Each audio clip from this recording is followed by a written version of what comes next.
Through the branches, I can see the back of what looks like a high school down below. I figure I can bushwhack my way through the brush and then walk through the campus and back out to the street. It won't be far. After that, my home is just over the next familiar hill. It's harder than I thought. Burrs invade my shoes, an errant twig scratches my face, another tears my favorite leggings. At the bottom, I remember that this isn't the era I grew up in, of smoking pot and getting felt up in the woods behind the library. This is the era of high-security schools. A tall, chain-link fence blocks my passage. My chest seizes and I recoil. When I was a kid, the jagged end of a chain-link fence ripped my hand open. I still remember the pale blue t-shirt I was wearing, the smell of damp earth after I hit the ground. It always takes me a minute to remember. This injury never actually happened to me. It happened to my father. When I was little, I used to ask my dad over and over again to tell me how he got the thin white scar that bisected his palm and ran down his forearm nearly to his elbow. I heard the story so many times, it became almost as much a part of my own body as it was his. In my dreams, it's always me, stumbling, lightheaded, nearly bleeding to death, trying to hold my torn skin together with my blood-soaked t-shirt.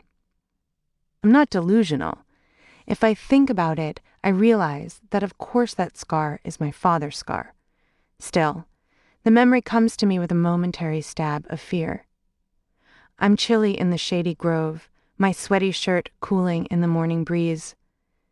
It's one of my greatest fears that my hurt will become Taraku's, in spite of my best efforts to give him a whole new world. Maybe the legacy of our parents' pain is unavoidable. Maybe these scars are not just psychological, but somehow cellular. Maybe the darkest moments of my story are so deeply inscribed in my body, my voice, my very soul, that I won't be able to help transmitting them.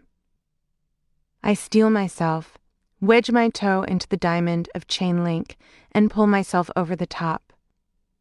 Maybe so, I think. But I can also transmit this.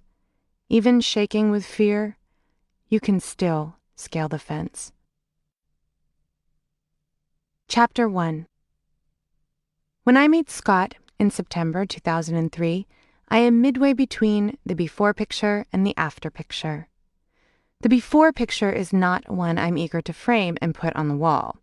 Addiction, depression, a past checkered with ill-advised intimacies and even less well-advised sources of income, including a short-lived career as an exotic dancer and an unlikely stint as a member of a harem in Southeast Asia.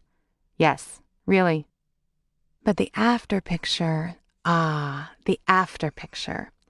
I'm like the endearingly trashy character of Audrey in Little Shop of Horrors, working in a flower shop, teetering around on 2 high heels, and dreaming of that tract house of her very own, before she gets noshed on by a carnivorous houseplant as comeuppance for such hubris.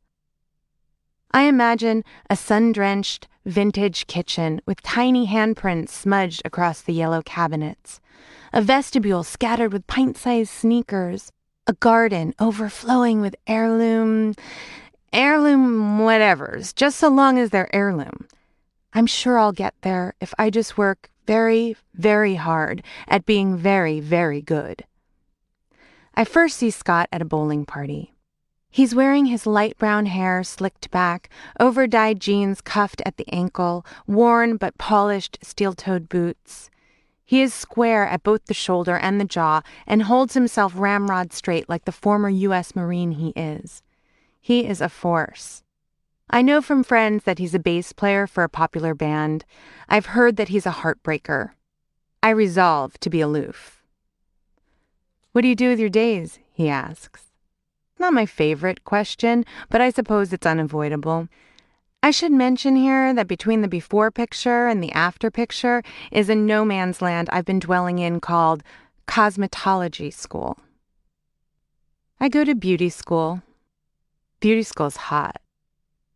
Beauty school is not hot. Anyone who thinks beauty school is hot is a pervert. Scott is not deterred. "Oh, come on," he says. "How about I pick you up at beauty school and take you to Norm's?"